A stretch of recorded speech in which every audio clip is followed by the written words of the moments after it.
Pour les 60 ans de la protection civile, les comptes d'Emmanuel Macron ont publié une image générée par intelligence artificielle qui montre la protection civile dans le style du studio Ghibli.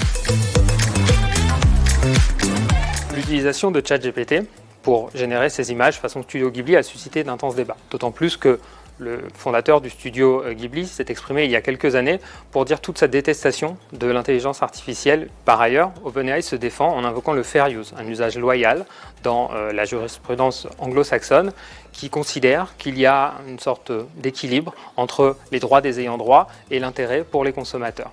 Le studio Ghibli peut-il répliquer ?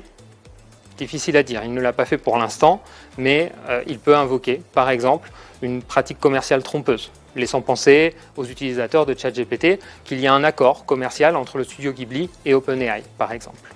Cette fronde des artistes contre les intelligences artificielles et l'intelligence artificielle générative n'est pas limitée à la génération d'images. On le retrouve aussi dans le cadre, par exemple, du doublage.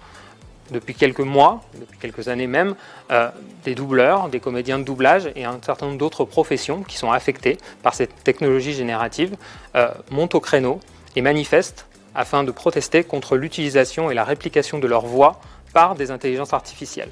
Ce que demandent aujourd'hui les comédiens du doublage, ce sont des mesures qui leur permettront de donner ou non leur consentement à l'utilisation de leur voix dans le cadre de l'entraînement d'intelligence artificielle et de leur permettre d'avoir un meilleur contrôle sur cette utilisation et donc aussi de pouvoir en tirer une certaine rémunération. En Grande-Bretagne, on a vu des artistes de l'industrie musicale monter au créneau contre une loi qui autoriserait l'utilisation de matériel musical, de chansons, de musique à des fins d'entraînement d'intelligence artificielle.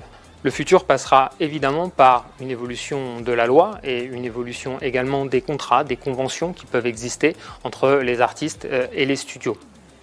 En somme, ce qu'ils demandent, c'est un meilleur encadrement législatif, contractuel, de l'utilisation qui est faite de leurs données. L'objectif étant de pouvoir continuer à vivre décemment de leur passion, de leur métier, tout simplement.